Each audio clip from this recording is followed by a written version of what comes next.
If you're at all interested in building a community, whether that's as a solopreneur, a startup founder, or a community manager, you've probably heard of the idea of building in public.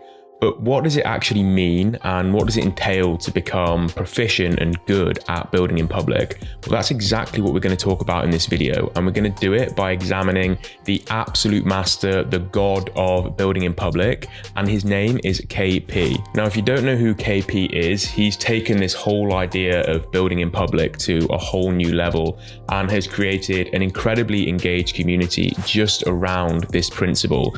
A community really that many big brands and companies would really love to have, and he's just managed to do it completely on his own. So we're going to be taking a look at the lessons that KP can tell us. And before we do that, if you're interested in learning how to build a community from scratch, we've got a free ebook for you. You can find the link in the description. It's 37 pages of really high signal content of how you can build this community. So make sure that you check that out. So let's talk about authenticity. In this world that we live in, it's incredibly noisy. You've got opinions coming here, there, and everywhere, especially on Twitter at the moment with AI. All the thread boys are out posting, how you can get on the back of this trend.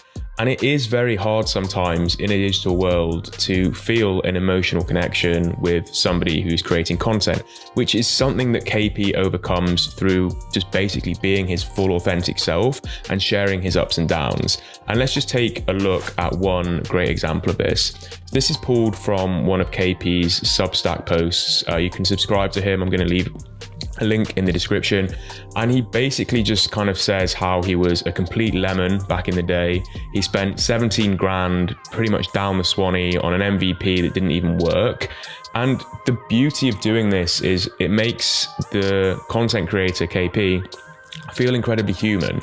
You get an interaction with him that makes you feel, okay, this person made mistakes. I've made mistakes. He's not this person who's just kind of always bigging himself up, showing his successes. It's not something unreachable that I could never get to. And that's ultimately what building in public does. By sharing the journey, you bring your followers along for the ride with you, and they can share in your ups and downs. They can, revel in your successes. They can laugh with you at your failures. And it just makes that whole process just a very nice experience for both content creator and the person who's following. It's also really useful to share your failures with the audience, almost more important than sharing your successes, because people can learn from these failures. If I'd have read this, a year ago, before I started Lithium, I would not have plugged as much money as I did into a software development agency. Had exactly the same mistake. We were spending 30 grand a month at one point on a product that was pretty crappy, if we're honest.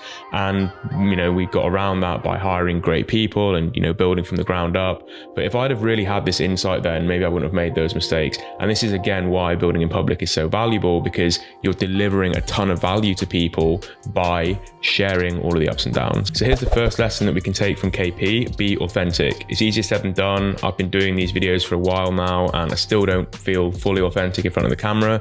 But trust me, if you keep going at it long enough, your authentic voice will come out. There's actually a great book you can read if you want to kind of double down on this idea of being authentic, called Show Your Work by Austin Kleon, where he really kind of goes through the steps of how you can find your voice. So we can explore this next lesson by understanding a product that KP just put out called Leaderbird. Now, my feeling is that usually when founders are putting out products, they're scratching their own itch. And my hope is that together, by understanding this product, we're going to also understand KP's mindset. So let's take a look. Okay, so Leaderboard, as you can see, is just a simple, effective, community-based product, and it has a huge potential for massive growth. Its purpose is pretty simple. It's to get you publishing more on Twitter, and everything about this product is about gamifying that experience. It uses badges, leaderboards, streaks, and of course, good old social pressure to motivate you to post more. Now, clearly from this product, we can tell that KP thinks consistency is absolute key. And if you look at his Twitter, it's just a complete barrage of his building public insights, tips, and tricks. And it's not just Twitter. He's active across so many different social platforms, which we'll come to later. And he's not deterred by a lack of initial success. It's easy to look at him, posting now to a fairly engaged community, and to think, okay, it must have been easy from the off. But you can actually just look at his YouTube channel. He's got 74 videos there and only 316 subscribers. Like, that is not like mountainous traction from the off. Like, he is clearly going through that, yet he's still posting on that YouTube channel very, very regularly, because he has faith in the process. He has faith that if he continues to be consistent throughout his life's work, he will eventually reap the rewards. And there's a great visualization that Jack Butcher, who I'm hoping to do a deep dive on in a couple of weeks, has come up with. And this is a visualization that I think everyone should just look at every now and then. It's also reminiscent of a book called The Dip by Seth Godin, which you should probably check out as well.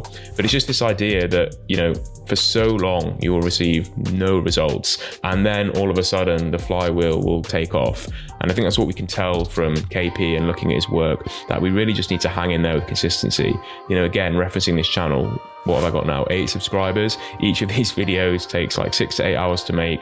But I'm hoping that by putting out this content, that by delivering as much value as I can over a long period of time, we will build a community together of people who want to understand how to build a community. This next point is about collaboration and how key it is to bring other influencers and thought leaders into your community to expand your reach. And this isn't the first time that KP has used a network to achieve massive things. Actually, on one of his episodes on his podcast, he had the OG Gary Vaynerchuk on.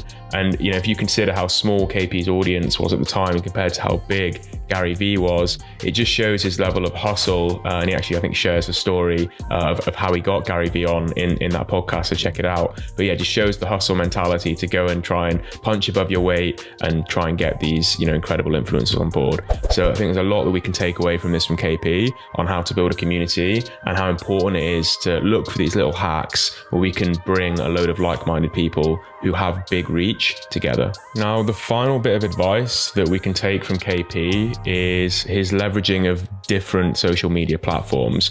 So we're actually going to get quite tactical here and just deep dive into exactly how he does it, because I've been spending some time going through his content. So KP tends to have one pillar block, and it's either a blog post article or it's a podcast. Then what will happen is if it's a blog post, he'll break this down into tweet posts. So he'll maybe make one blog post on Substack into 10 different tweets. And then the same with his podcasts. He'll take ideas from there and pull them into tweets, or he'll actually just repurpose the podcast onto YouTube. So he's filming the podcast, he's getting the network effects that way, and then he's also plugging that into YouTube. So it's recycling that content to grow across different platforms. And I think this is something that's very important that we can take from creators who are building in public like KP.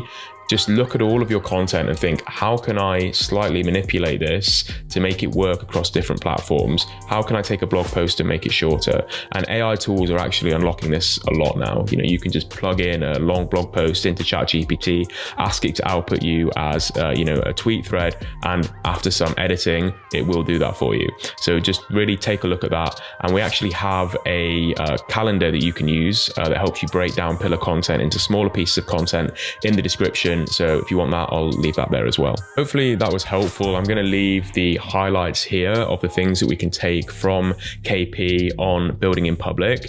And for me, the one thing that really sticks out from studying KP over the last few weeks is the authenticity.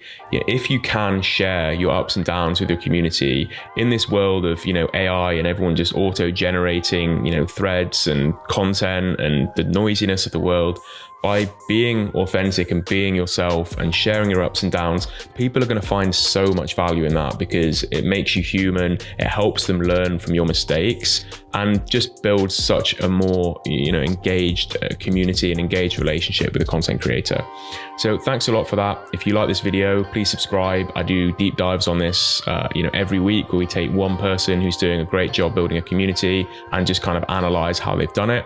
So yeah, hit that, and I'll see you next time.